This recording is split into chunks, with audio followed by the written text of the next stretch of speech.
अजीत डोभाल, राष्ट्रीय सुरक्षा सलाहकार अजीत डोभाल पीएम मोदी ने रूस भेज दिया है। 27 से 29 मई तक डोभाल मॉस्को में रहने वाले हैं। रूस के साथ S-400 और Su-57 पर बात होगी कहा जा रहा है। 5th जनरेशन Su-57 जेट की डील हो सकती है। रूस से और S-400 जल्द से जल्द मिल जाए, इसकी भी बात होगी। यानी पीएम मोदी मिशन पीओके को लेकर पूरी तरह से एक्टिव दिख रहे हैं। मिशन पीओके का ऐसा लग रहा है बटन दब चुका है, वरना एनएसए को तुरंत भेजना रूस और कहना कि S-400 जल्दी से जल्दी और दो भाई, इसका क्या मकसद हो सकता है? भारत का डिफेंस प्रोडक्शन तो और बढ़ गया है। इसके साथ भारत दुनिया के बेहतरीन हथियार खरीद रहा है। भारत अपने यहां जो हथियार बनाता है, कहा जा रहा है उन फैक्ट्रीज में वीकली ऑफ भी कैंसिल हो गए। ताबड़तोड़ प्रोडक्शन चल रहा है। पीएम मोदी के हर फैसले से अमेरिका को भी झटका लगेगा, स्पेशली Su-57 की जो बात कर रहा हूं, जो भारत के साथ डिफेंस डील की कोशिश कर रहा है। लेकिन पीएम मोदी ने अमेरिका को भी मैसेज दे दिया है कि भारत के साथ काम करना है तो भारत की शर्तों पर करना होगा। ऐसा नहीं चलेगा कि अमेरिका अपनी चौधराहट दिखाता रहे, और अब तो वो समय चला जा चुका है। यह नया भारत है जो अपने हिसाब से काम करता है, चाहे किसी को अच्छा लगे किसी को बुरा लगे। लेकिन आपको अजीत डोभाल के रूस दौरे के बारे में डिटेल में आज जानना चाहिए। पाकिस्तान को चीन अपने फाइटर जेट आधी कीमत पर क्यों दे रहा है, और रूस के साथ भारत की डील से ट्रंप क्यों परेशान होंगे, ये सारी चीजें अब आपको बताऊंगा। लेकिन पहले एक टीजर देखिए।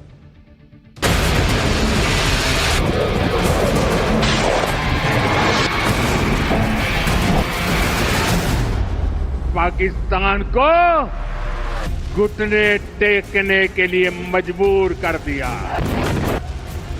शोध प्रतिशोध का खेल नहीं, ये न्याय का नया स्वरूप है।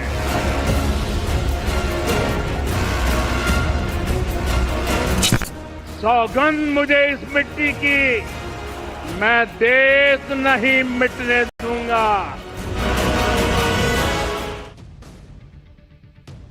भारत अगर रूस के साथ Su-57 फाइटर जेट का सौदा करता है तो यह ट्रंप के लिए बड़ा झटका होगा। अमेरिकी राष्ट्रपति ट्रंप आजकल हर प्लेटफॉर्म पर ट्रेड ट्रेड ट्रेड यही जप रहे हैं ना। ट्रंप की बातों से लगता है जैसे वो अमेरिका के राष्ट्रपति नहीं बल्कि एक बिजनेसमैन हो। ट्रंप जानते हैं कि डिफेंस सेक्टर में भारत बड़ा मार्केट है। ट्रंप इस कोशिश में लगे कि भारत अपनी डिफेंस डील अमेरिका के साथ करे। इसी साल पीएम मोदी जब अमेरिका गए थे तो ट्रंप ने भारत को F-35 जेट खरीदने का ऑफर दिया था, जो दुनिया का सबसे महंगा फाइटर जेट है, जबकि पहले अमेरिका F-16 का ऑफर दे रहा था। F-16 फाइटर जेट पहले से पाकिस्तान के पास मौजूद है। अमेरिका भारत को F-35 बेचने के लिए बेचैन है। इससे अमेरिका को करोड़ों डॉलर का फायदा होगा। लेकिन दिक्कत यह है कि अमेरिका F-35 की पूरी टेक्नोलॉजी भारत को नहीं देना चाहता। यानी भारत विमान खरीदने के बाद भी अमेरिका पर डिपेंडेंट रहेगा, और इसी वजह से भारत अपने पुराने डिफेंस पार्टनर रूस के साथ डील करने में दिलचस्पी दिखा रहा है। अमेरिका का F-35 और रूस का Su-57 दोनों ही 5th जनरेशन के फाइटर जेट हैं, और भारत को 5th जनरेशन फाइटर जेट की बहुत जरूरत है क्योंकि राफेल 4.5 जनरेशन वाला है। भारत का सीधा मुकाबला पाकिस्तान और चीन से है, और भारत किसी भी हाल में पाकिस्तान को माइलेज नहीं दे सकता। अब अगर ग्राउंड रियलिटी की बात करें तो भारत के पास अभी 5वीं जनरेशन का कोई फाइटर प्लेन नहीं। फ्रांस से मिला राफेल और रूस का सुखोई 30 भी 4.5 जनरेशन के फाइटर प्लेन, जबकि पाकिस्तान के पास चीन से मिला J-10 4.5 जनरेशन का फाइटर प्लेन है। अब खबर है कि चीन जल्दी ही J-35 stealth fighter jet Pakistan को बेच सकता है। चीन 5th जनरेशन का यह प्लेन पाकिस्तान को 50% डिस्काउंट पर बेचने की डील कर रहा है। रिपोर्ट के मुताबिक चीन ने J-35 जेट के प्रोडक्शन को काफी तेज कर दिया है। अगर यह डील हो जाती है तो इसी साल के अंत तक पाकिस्तान के पास 5th जनरेशन का फाइटर प्लेन हो सकता है। यानी पाकिस्तानी एयरफोर्स के पास एक ऐसा लड़ाकू विमान आ सकता है जो स्टील्थ, मल्टीरोल और इलेक्ट्रॉनिक वॉरफेयर में भारत की राफेल स्क्वाड्रन को सीधे सीधे चुनौती दे सकता है। इसलिए पीएम मोदी अब तेजी से 5th जनरेशन फाइटर जेट की डील जल्दी ही क्लोज करने की प्लानिंग कर रहे हैं। पीएम मोदी जिस Su-57 फाइटर प्लेन की बिग डील रूस से कर सकते हैं, उसकी ताकत भी आपको बताता हूं। अब तक दुनिया में अमेरिका, रूस के अलावा चीन के पास ही 5वीं पीढ़ी के लड़ाकू विमान मौजूद है। इसमें Su-57 दुनिया का सबसे शक्तिशाली लड़ाकू विमान है। Su-57 को दुश्मन के विमान को मार गिराने के लिए डिजाइन किया गया है, यानी फाइटर जेट्स को काउंटर करने के लिए ही बना है। इसमें मल्टी लेयर डिफेंस सिस्टम को इंटीग्रेट किया गया है, जो कि किसी भी रडार को चकमा देने में सक्षम है। इसमें ब्रह्मोस नेक्स्ट जनरेशन मिसाइल को इंटीग्रेट किया जा सकता है। Su-57 jet 2 supersonic speed engine से लैस है, और इसकी टॉप स्पीड 2600 किलोमीटर प्रति घंटे की है। Su-57 की फायरिंग रेंज 3500 किलोमीटर की है। Su-57 फाइटर जेट में दुनिया के सबसे एडवांस एवियोनिक्स मौजूद है। एवियोनिक्स फाइटर प्लेन में इस्तेमाल होने वाला इलेक्ट्रॉनिक सिस्टम होता है जो कि कम्युनिकेशन, नेविगेशन और फ्लाइट कंट्रोल में मदद करता है। रूस का Su-57 फाइटर जेट न सिर्फ ताकतवर है बल्कि ऐसे ऐसे काम कर सकता है जो कोई फाइटर जेट शायद कर पाए। Su-57 फाइटर जेट अपनी मनूवरेबिलिटी के लिए जाना जाता है, जो मनूवर करते हैं ना प्लेन को। Su-57 बहुत कम स्पेस में भी टेक ऑफ कर सकता है, यानी वर्टिकल टेक ऑफ करने में सक्षम है, कि मतलब ऐसे सीधा उड़ गया। वर्टिकल टेक ऑफ यानी रनवे पर थोड़ा दौड़ने के बाद सीधे ऊपर आसमान में उड़ जाना। Su-57 फाइटर जेट की मनूवरेबिलिटी देखकर दुनिया हैरान रह जाती। जंग में अगर Su-57 और F-35 के बीच डॉग फाइट हो जाए, डॉग फाइट मतलब जो नहीं देखते प्लेन आगे पीछे करके लड़ रहे हैं, उसको टेक्निकल टर्म में डॉग फाइट कहते हैं, तो उसमें Su-57 चीन के F-35 पर भारी पड़ जाएगा, अमेरिका के, क्योंकि इसे पकड़ पाना किसी के बस में नहीं है। Su-57 का कोबरा मनूवर सबसे खास है, जिसमें यह कोबरा सांप के फन की तरह हवा में एकदम सीधा हो जाता है और पलक झपकते ही अपनी पोजीशन चेंज कर लेता है। अगर जंग की बात करें तो रूस के Su-57 और अमेरिका के F-35 और चीन के J-35 में से कौन सा बेहतर है, आपको वो भी बताता हूं। Su-57 स्टील्थ क्षमता के चलते किसी भी रडार को चकमा दे सकता है। F-35 स्टील क्षमता सबसे ज्यादा है लेकिन ताकत के मामले में कमजोर है। J-35 स्टील्थ क्षमता उसकी क्षमता अभी तक परखी ही नहीं गई है। Su-57 दो इंजन के चलते ज्यादा फुर्तीला है। F-35 एक इंजन के चलते ज्यादा फुर्तीला नहीं है और J-35 में भी दो इंजन लगे। Su-57 मैक्सिमम स्पीड 2600 किलोमीटर प्रति घंटा, F-35 की मैक्सिमम स्पीड 1900 किलोमीटर प्रति घंटा और J-35 की 2200 किलोमीटर प्रति घंटा की। Su-57 एक बार में 5500 किलोमीटर की उड़ान भर सकता है। F-35 मात्र 2200 किलोमीटर तक उड़ान भर सकता है और J-35 भी 2200 किलोमीटर तक उड़ सकता है। Su-57 कॉम्बैट लोड यानी एक बार में 10,000 किलो वेपन ले जा सकता है। F-35 8,000 किलोग्राम का वेपन लेकर जा सकता है और J-35 8,000 किलो।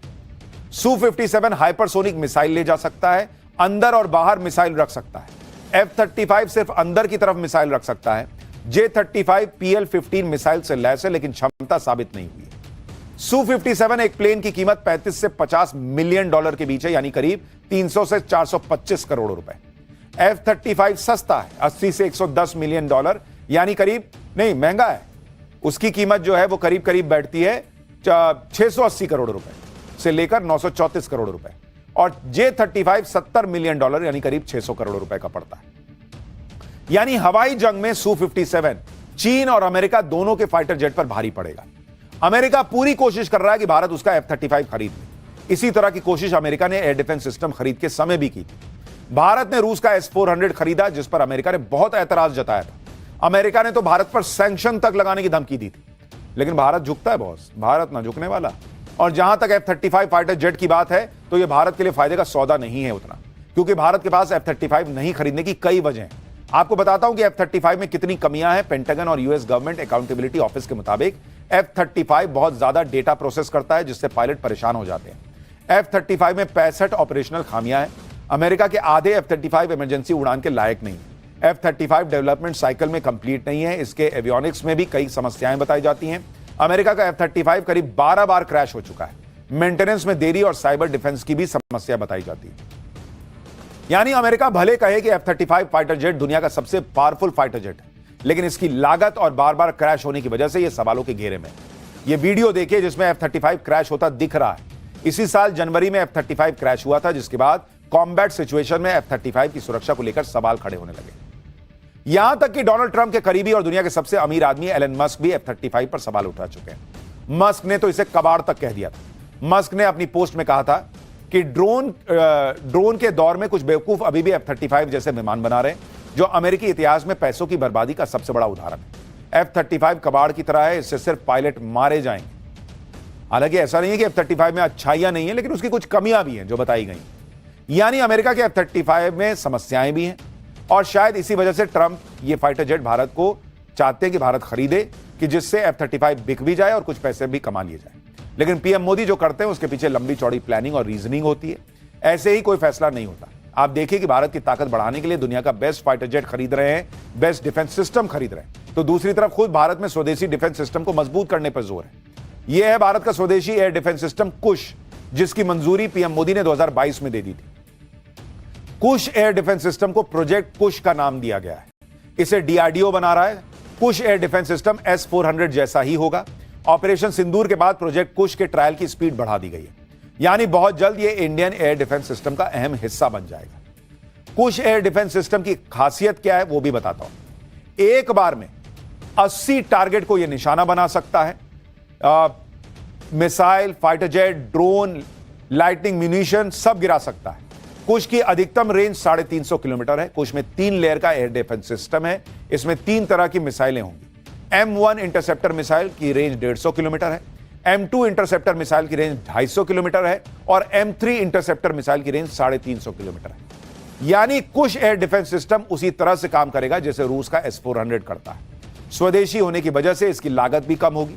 भारत के पास पहले से S-400 है। अब और S-400 खरीदने के साथ ही भारत अपना खुद का एयर डिफेंस सिस्टम और मजबूत कर रहा है। कहा जा रहा है कि कुश एयर डिफेंस सिस्टम को 2029 तक सेना में शामिल भी कर लिया जाएगा। यानी प्रधानमंत्री मोदी भयंकर तैयारी में जुटे हुए हैं, जिससे पाकिस्तान की घबराहट बढ़ी हुई है। पाकिस्तान न तो ऑपरेशन सिंदूर को भांप पाया और अब जो हो रहा है वो उसकी समझ से परे है। पाकिस्तान की हालत इसलिए भी खराब है क्योंकि भारत ने नोटाम जारी कर दिया है। अंडमान और निकोबार में भारत ने नोटाम जारी किया है, यानी अंडमान और निकोबार का एयर स्पेस में आज और कल कोई सिविल फ्लाइट उड़ान नहीं भर सकेगी। नोटाम का मतलब होता है नोटिस टू एयरमैन। हवाई उड़ानों पर प्रतिबंध रहता है। ग्राउंड टू अनलिमिटेड हाइट, यानी आसमान में असीमित ऊंचाई तक इसे लागू किया जाता है। यानी अंडमान निकोबार के एयर स्पेस में बहुत ऊंचाई पर भी किसी विमान को उड़ान भरने की अनुमति नहीं है। नोटाम जारी होने के बाद चर्चा है कि भारत कोई बड़ा वेपन टेस्ट कर सकता है। यानी पाकिस्तान को यह लग तो रहा है कि ये मारेंगे फिर, और भारत भी दिखा के तैयारी कर रहा है। अंडमान और निकोबार आइलैंड में भारत कई बार मिसाइल परीक्षण कर चुका है। इस बार भी भारत कोई लॉन्ग रेंज मिसाइल का टेस्ट कर सकता है। आप देखिए कि पिछले कुछ सालों में भारत ने अंडमान में किस तरह से मिसाइल टेस्ट किए हैं। जैसे जनवरी 2025 ब्रह्मोस सुपरसोनिक का परीक्षण हुआ था यहां पर। अप्रैल 2024 में air launched ballistic missile test हुई थी। मार्च 2022 में ब्रह्मोस मिसाइल के एक्सटेंडेड रेंज का परीक्षण यहीं पर हुआ था।